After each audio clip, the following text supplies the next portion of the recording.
High court से समय दिया गया था कि 4 सप्ताह में आप जमा कीजिए जो भी आपका पक्ष है उसको रखिए करके, लेकिन गवर्नमेंट इसमें जानबूझ करके डिले कर रही है। पीआरटी के लिए, प्राथमिक शिक्षक के लिए केवल और केवल डीएड वाले ही पात्र होंगे। आप जो न्याय संगत नियुक्ति देना चाहते हैं, जो न्याय के साथ नियुक्ति है, हम उसकी मांग करते हैं। 3000 की संख्या में सारे के सारे आएंगे कि हमको नियुक्ति से मत निकालिए करके। ये हम लोगों के जिंदगी के साथ गेम कर रहे हैं। हाल ही में कल के डेट में केवीएस का भी डिसीजन आया है कि वहां से भी बीएड वाले अभ्यर्थी अपात्र होंगे। तो छत्तीसगढ़ सरकार को भी इस बात को समझना चाहिए कि इसको राजनीतिक मुद्दा ना बनाया जाए। सारे जितने बीएड हो चाहे डीएड हो, उनके भविष्य का सवाल है।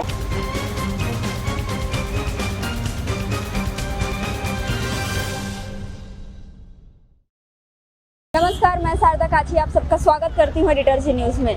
आज हम हैं छत्तीसगढ़ के शिक्षा मंत्री रविंद्र चौबे के बंगले के बाहर। यहाँ कुछ युवाएं यहाँ पहुँचे हुए हैं। चलिए जानते हैं ये यहाँ क्यों एकत्रित हुए हैं, इनके ऐसी क्या मांगे हैं जो इनको यहाँ इतनी बड़ी संख्या में एकत्रित होना पड़ा। कहाँ से हैं आप? जी मैम, मैं बिलासपुर से हूँ। आपका यहाँ एकत्रित होने का कारण? जी मैम, हमारा जो मेन कारण है मैम, अभी जो सभी राज्यों में बीएड और डीएड अभ्यर्थियों का जो केस चल रहा है, उसमें सभी राज्यों में सुप्रीम कोर्ट के फैसले के अनुसार 11 अगस्त तक जो फैसला आया था उसके अनुसार से सभी राज्यों में बीएड अभ्यर्थी को प्राथमिक शिक्षक के रूप से बाहर किया जा रहा है।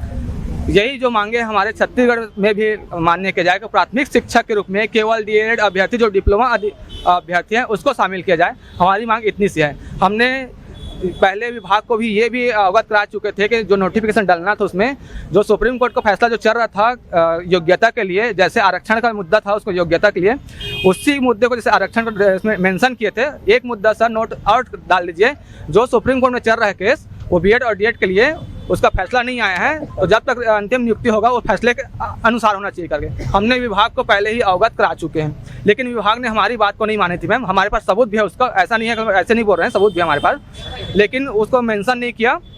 ये बात हमको आज जाके प्रॉब्लम हो रहा है। यदि नोटिफिकेशन में जारी कर दिया रहता कि पात्रता के लिए वापस लिख दिया जाता है एक नोट में कि सर ये अंतिम निर्णय होगा, जो नियुक्ति होगा ये सुप्रीम कोर्ट के फैसले के अनुसार होगा, तो हमको इतना दिक्कत नहीं होना पड़ता। हम लोग जो डीएड और बीएड भाई लोग हैं आपस में लड़ते नहीं। हमने कल भी विभाग का दौरा किया था। विभाग से हम इस बात को अवगत कराए थे कि सर सुप्रीम कोर्ट ने अब बाद में कहा है कि जो 29 तारीख को जो फैसला आया था जिसमें बीएड अभ्यर्थियों ने सुप्रीम कोर्ट में जा करके मांग रखे थे, उसमें सुप्रीम कोर्ट ने बोला है कि आप प्रक्रिया में शामिल करिए, अच्छी बात है, प्रक्रिया में शामिल करिए, लेकिन ये बोला है काउंसलिंग करवा लीजिए, दस्तावेज करवा लीजिए, लेकिन अंतिम नियुक्ति जो है हाई कोर्ट के अधीन रहेगा करके साफ साफ बोला है मैडम।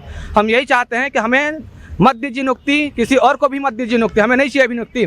आप जो न्याय संगत नियुक्ति देना चाहते हैं, जो न्याय के साथ नियुक्ति है, हम उसकी मांग करते हैं। जो हाई कोर्ट से जो फैसला आएगा उसके अनुसार से आप नियुक्ति दे दीजिएगा, तब तक आप नियुक्ति मत दीजिए। हम इतना ही मांगे मैडम कि हम चाहते हैं कि आप नियुक्ति मत दीजिए। कल हम लोग गए थे विभाग में, तो मुझे हम लोग को पता चल पाया कि नियुक्ति पत्र छपना स्टार्ट हो गया है सहायक शिक्षक का। तो हम यही मांग करते हैं कि हमारी नियुक्ति जो है फिलहाल हाई कोर्ट के फैसला जब तक नहीं आते तब तक रोक दिया जाए। और इसके लिए फैसला जल्दी आना क्यों चाहिए, क्योंकि हाई कोर्ट ने 21 तारीख के जजमेंट में बोला है कि 4 सप्ताह के अंदर आपको जवाब देना है सरकार को, लेकिन अभी तक सरकार ने जवाब नहीं दिया है। तो विलम्ब किसको हो रहा है आप ही बताइए, है ना। आप तो न्यूज़ मीडिया वाले सब पूरा समाचार आपको रहता है, आप सबको पता होता है कि भाई विलम्ब किस लिए होता है। कोर्ट का केस चलते रहता है मैम, सालों साल चलते रहता है। हम चाहते हैं जल्दी कोर्ट का फैसला आए और जिसको न्याय मिलना चाहिए, सबको नौकरी की जरूरत है, जिसको मिलना चाहिए उसको दे दीजिए, हमें कोई दिक्कत नहीं है। बस मेरा मांग इतना ही है, तो जो नियुक्ति मिलना चाहिए वो न्याय संगत मिलना चाहिए, बस इतना। आप क्या कहना चाहेंगे? आज 11 अगस्त 2023 को सुप्रीम कोर्ट के द्वारा साफ और क्लियर जजमेंट आ गया है कि पीआरटी के लिए, प्राथमिक शिक्षक के लिए केवल और केवल डीएड वाले ही पात्र होंगे। इसको सभी राज्य और यहाँ तक कि केंद्रीय विद्यालय ने भी पालन करते हुए बीएड वाले को प्राथमिक शिक्षा से बाहर कर दिया गया है। लेकिन छत्तीसगढ़ राज्य वोट बैंक के चक्कर में छत्तीसगढ़ सरकार और उनके अधिकारी लोग मिलके ये इसको डीएड बीएड में एक झगड़ा टाइप का माहौल बना दिया, क्रिएट कर दिया है। ये हम लोगों के ज़िंदगी के साथ गेम कर रहे हैं। कभी बीएड को बाहर कर दे रहे हैं, कभी डीएड को बाहर कर दे रहे हैं, कभी बीएड वाले हल्ला कर रहे हैं, कभी डीएड वाले कर रहे हैं। मैं सरकार से यही निवेदन करना चाहता हूँ कि जो न्याय संगत है, 11 अगस्त 2023 को जो फैसला आया, जजमेंट है, उनके अनुसार आप निर्णय लीजिए। आपको अगर निर्णय समझ नहीं आ रहा है तो दूसरा अपना महाधिवक्ता से उसका व्याख्या कराइए और उनको पालन कीजिए। सभी राज्य ने इस बात को मान लिया है, लेकिन छत्तीसगढ़ी नियुक्ति ये चुनाव के मुद्दा बनाने के लिए इस नियुक्ति को इतना जल्दी कर रहे हैं कि कुछ अपात्र को भी नियुक्ति करने में तुले हुए हैं। और हम यही बोल रहे हैं कि ये जो हमारा अधिकार है, हक अधिकार है, उसको वो बीएड वाले को देने के लिए तुले हुए हैं। ये ऐसा नहीं चलेगा, नहीं चलेगा। आपको ऐसा क्यों लगता है कि डीएड और डीएलएड के जो छात्राएं हैं उन पर सरकार शोषण कर रही है? जरूर शोषण कर रही है, क्योंकि सरकार को चाहिए था, उनके पास 4 हफ्ते का समय दिया गया था हाई कोर्ट से समय दिया गया था कि 4 सप्ताह में आप जमा कीजिए जो भी आपका पक्ष है उसको रखिए करके। लेकिन गवर्नमेंट इसमें जानबूझ करके डिले कर रही है, क्योंकि वो चाह रही कि बीएड वाले यहाँ पर नाराज ना हो, उनका वोट बैंक जो है खराब ना हो पाए करके। क्योंकि देखिए कोर्ट का चक्कर है, कोर्ट का मामला है, ये थोड़ा लंबा जा सकता था। गवर्नमेंट चाहती तो यहाँ क्लियरेंस के लिए अर्जेंट हियरिंग का या फिर अपना जो सबमिशन था, डॉक्यूमेंट जितना भी बोला गया था उनको सबमिट करने के लिए, वो ऑन टाइम सबमिट करके इसको क्लियर करा सकते थे। क्योंकि देखिए अभी आप लोग देख रहे हैं यहाँ 100 की संख्या में डीएड वाले आए हैं।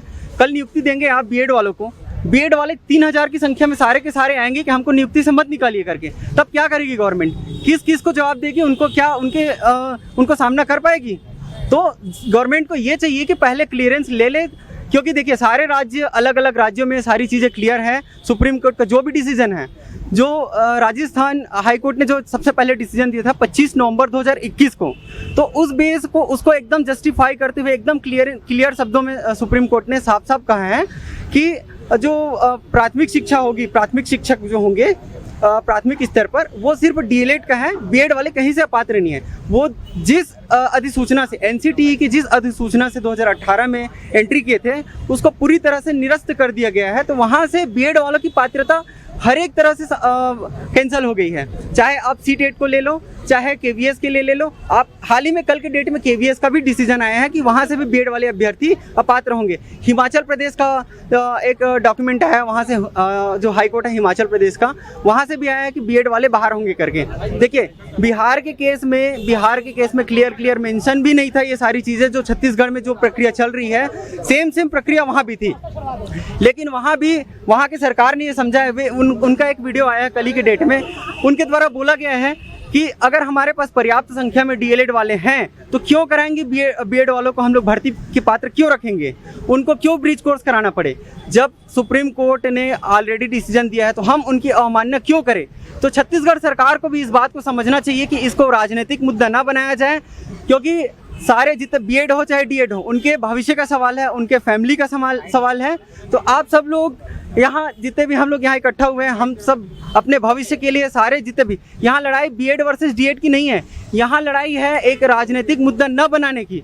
आप नियुक्ति को दीजिए, लेकिन न्याय संगत भी होना चाहिए। ये नियुक्ति जो पात्रता रखती है उसकी नियुक्ति दीजिए। आप यहाँ जल्दबाजी कर रही है गवर्नमेंट, यहाँ बहुत से अपात्र लोगों को भी निकाल रही है, यहाँ डॉक्यूमेंट वेरिफिकेशन में शामिल करके उनको भी नियुक्ति दिया जा रहा है, चाहे उनका एज से लेकर के हो, चाहे किसी अन्य पात्रता से लेकर के हो। अपात्र अभ्यर्थियों को भी यहाँ शामिल किया जा रहा है। काफ़ी अनियमितताएं देखने को मिल रही है। तो हम चाहते हैं कि इसको सबसे पहले गवर्नमेंट इस पर ध्यान दे और इसको राजनीतिक मुद्दा न बनाते हुए इसको भविष्य का आधार समझिए, और इसको सबसे पहले जो छत्तीसगढ़ हाई कोर्ट का डिसीजन है उसका इंतजार करिए। तब तक नियुक्ति को दोनों के लिए रोक कर रखिए। हम नहीं बोल रहे कि सिर्फ डीएड वालों को आप अभी से अंदर कर दीजिए, आप दोनों की नियुक्ति को रोक के रखिए। जो फाइनल जजमेंट आएगा, चाहे हमारे पक्ष में आए चाहे बीएड वालों के पक्ष में आए, उनको नियुक्ति दीजिए। तो सरकार से हमारे यही दरख्वास्त है कि पहले न्याय संगत चीज़ें जो हो रही है वो उसको पहले वेट करें। छत्तीसगढ़ हाई कोर्ट डिसीजन आएगी, उस पर आप प्रयास कर सकते हैं, तो उसको त्वरित सुनवाई के लिए प्रयास कीजिए और उसके बाद फिर नियुक्ति दीजिए। तो देखा आपने, इनका कहना है कि जो डीएड एवं बीएड का जो मसला चल रहा है, सरकार उसको समझे और जो नियुक्ति बीएड वालों के लिए की जा रही है उनको कुछ समय तक विलंब में रखा जाए, ताकि डीएड वाले छात्राओं को भी मौका मिल सके। तो आज के लिए फिलहाल इतना ही। कैमरा पर्सन अजहर के साथ मैं शारदा काछी, रायपुर।